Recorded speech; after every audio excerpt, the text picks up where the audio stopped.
వి gold trusted gold buyers మీరు తాకట్టు పెట్టిన బంగారాన్ని విడిపించి ఈ రోజు ఉన్న మార్కెట్ ధరకు కొనబడును.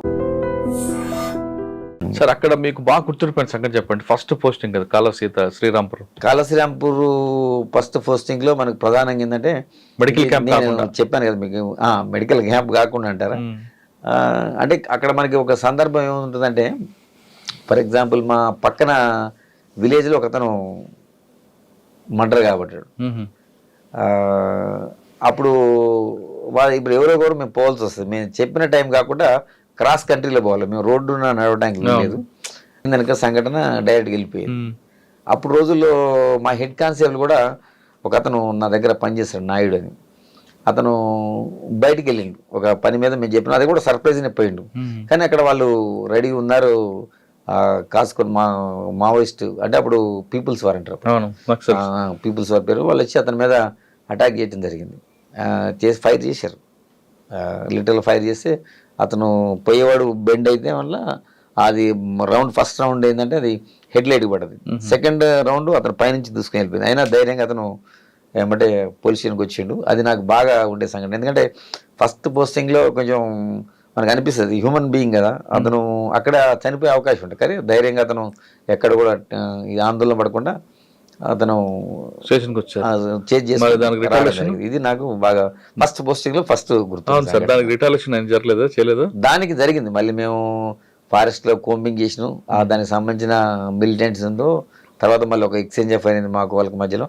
అప్పుడు మనకు కొన్ని ఎన్కౌంటర్ కూడా వేరే ప్లేస్ లేదు, నేనున్న ప్లేస్ లో కాకుండా ఆ ఇన్పుట్ తోటి వేరే చోట అయింది. సార్ కాల్వాల్సిన తర్వాత నేను next Jagtial rural post. Jagtial rural అంటే జగిత్యాల అంటే అప్పటికి వెరీ అది. తర్వాత అక్కడ మీరు అన్నట్టు కాలువశ్రీరాంపురం అంత కాదు, అక్కడ మనకి కెనాల్స్ ఉన్నాయి, వాటర్ కూడా బాగుంటుంది, ల్యాండ్స్ కూడా బాగుంటాయి. అక్కడ మనకి అగ్రికల్చర్ కూడా చాలా చాలా బాగా చేస్తారు అక్కడ. సేమ్ టైం నక్సలిజం కూడా మీకు తెలిసి ఉంటుంది. అక్కడ బీర్పూర్ అని నాకంటే ముందు జరిగింది అక్కడ సంఘటన. మీకు ఐడియా ఉందా బీర్పూర్ గురించి? చెప్పండి. బీర్పూర్లో ఏమైందంటే మావోయిస్టులు ఏం చేశారంటే, ఇప్పుడు ఒక పోలీసులు జీప్లో వస్తున్నారని వాళ్ళకు ఒక ఇన్ఫర్మేషన్ ఉన్నది. ఒక మర్డర్ అయింది అక్కడ ఆ ఏరియాలో. బీర్పూర్ నాకంటే ముందు, నేను వెళ్ళడానికి ముందు జరిగిన సంఘటన చెప్తున్నా. అప్పుడు ఆ పరిస్థితులు ఉండే. పోలీస్ జీప్ అనుకొని వాళ్ళు ఏం చేశారంటే, ఒక పెళ్లి జీప్ పోతుంది ఆ రూట్లో, అది పోలీస్ అనుకొని వాళ్ళు దాడి చేయడం జరిగింది. అందులో దాదాపు ఒక 10-12 మంది చనిపోవడం జరిగింది. దీని తర్వాత ఏటూ నగర్ అనుకుంటా ఇంకోటి అదే విధంగా చేశారు. ఇది బీర్పూర్ మేజర్ ఇన్సిడెంట్. అక్కడ 30 లక్షల అలియాస్ గణపతి అని పేరు ఉంటుంది. అతను సెక్రటరీ చేశాడు. అది ఫేమస్ నేషనల్ లెవెల్లో పెద్ద స్థాయికి పోయింది అతను. ఆ సంఘటన ఆయన ఉన్నారా? ఆయన లేడు. ఆయన గ్రామంలో జరిగింది. ఆ గ్రామంలో జరిగింది.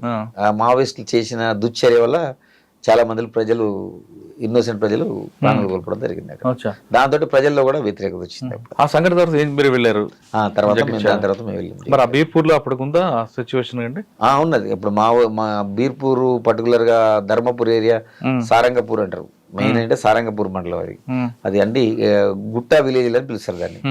ఆ విలేజ్ లో ఎప్పుడు కంప్లీట్ మిలిటెంట్స్ ఉంటుంటే మనం అక్కడ నేను పోయిన తర్వాత కూడా చాలా ఎక్స్ట్రీమిస్ట్ చాలా మంది మర్డర్స్ చేశారు, చాలా మందిని చంపడం జరిగింది. సార్ జగిత్యాల అన్నది బాగా హాట్ టాపిక్ ఉండేది.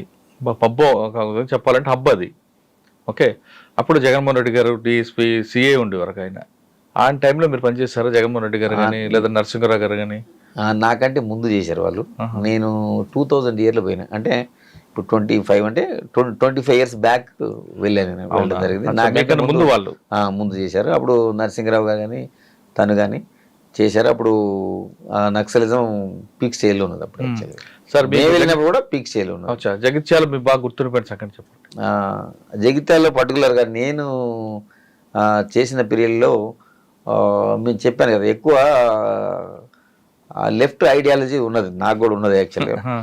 ఇప్పుడు వాళ్ళని ఇది చేయాలంటే ఇప్పుడు మనకు కూడా లెఫ్ట్ ఐడియాలజీ ఉండాలి. అందుకనే వాళ్ళు ఎన్నిసార్లు యాంపుష్ చేసినా మనం ఎప్పుడు కూడా వాళ్ళకి అవకాశం ఇవ్వలే. ఎందుకంటే మనకు కూడా ఆ మెంటాలిటీ ఉన్నది కదా. అర్థమైంది మీకు? అర్థమైంది. అందుకనే సాధారణంగా ఏంటంటే వాళ్ళకి ఏం ఐడియాలజీ ఉంటుందో మనకు ముందే చదువుకున్నాం కాబట్టి మనకు ఐడియా ఉన్నది. లేకపోతే నాలాంటి వాళ్ళు, నా బ్యాచ్మేట్స్ చనిపోవడం జరిగింది. ఫర్ ఎగ్జాంపుల్ చెప్తాను మీకు. చందుర్తి అని ఒక పిఎస్ ఉంటుంది, అది వేములవాడ పక్కన. శ్రీనివాస్ అని మా బ్యాచ్మేట్. అప్పుడు మనకి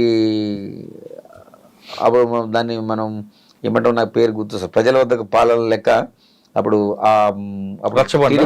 టీడీపీ గవర్నమెంట్ ఉండే అప్పుడు రచ్చబండ కాదు, జన్మభూమి. జన్మభూమి కార్యక్రమానికి అతను ఏం చేశాడంటే ఒక నైట్, అంటే పోలీస్ ఆఫీసర్లు ఇంతమంది ఎడ్యుకేట్ చేస్తారు, చెప్తారు, కొంతమంది ఏంటంటే కొంచెం నెగ్లెక్ట్ చేస్తారు మా వాళ్ళు కూడా. అతను ఏంటంటే జన్మభూమికి ఒక జీప్ తెచ్చుకొని పెట్టుకున్నాడు. నెక్స్ట్ డే జన్మభూమి ఒక రుద్రంగా అని ఒక విలేజ్లో ఉంటుంది. అయితే అతను ఏం చేసిందంటే ముందు ఒక జీప్ హైర్ చేసుకున్నాడు, ప్రైవేట్ జీప్. ఇలా గవర్నమెంట్ వెహికల్ అసలే వాడడం.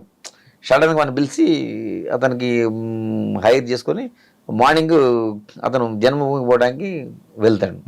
వెళ్ళేటప్పుడు ఆ రుద్రంగి దగ్గర నేరో రోడ్ ఉంటుంది, ర్యాడ్ ఉన్నప్పుడు వాటికి మనకి మైన్స్ పెట్టుకున్నారు. అవి కింద బ్లాస్టింగ్ కాకుండా మనకి సైడ్ నుంచి మైన్స్, క్లైమర్ మైన్స్ పెట్టుకున్నారు.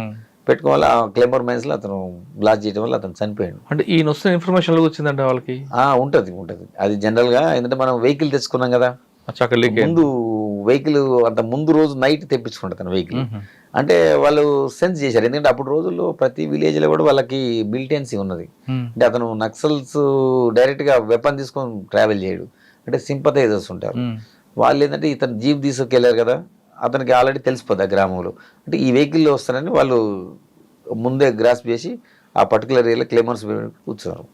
నా కళ్ళ ముందే అతను, అయ్యో మేము చనిపోయినప్పుడు చాలా బాధపడడం జరిగింది. అప్పుడే యాక్చువల్గా ఇక్కడ మీరన్నా ఫస్ట్ అడిగారు కదా, కాళశ్రీరాంపూర్లో ఐ వాజ్ ద ఫస్ట్ పోస్టింగ్లో ఉన్నాను. అంటే నేను ఇంకా అది మీరు అన్నారు కదా ఇంతకుముందు, మంచి అది కూడా నా కళ్ళ ముందు నా బ్యాచ్మేట్ చనిపోవడం జరిగింది. అచ్చా, అవన్నీ ఉన్నాయి కాబట్టి మీరు ఇక్కడ చాలా జాగ్రత్తగా వెళ్ళారు జగిత్యాలలో. ఎగ్జాక్ట్లీ. అక్కడ కానీ ఇక్కడ కానీ నేను ఎప్పుడు కూడా ఛాన్స్ ఇవ్వలేదు. ఎందుకంటే ఇట్లాంటి మనం ఏమాత్రం మనం తొందరపడ్డా కానీ ఏది మనకు నాకేం కాదులే అని ఎప్పుడు అనుకోండి, నాకు అవుతుందనే ఫీల్ అయితే ఏం కాదు, నేను ప్రికాషన్ ఎంతసేపు అలర్ట్గా ఉంటే అలా అటాక్ చేసే పరిస్థితి మనం ఎప్పుడు ఛాన్స్ ఇవ్వలేదు.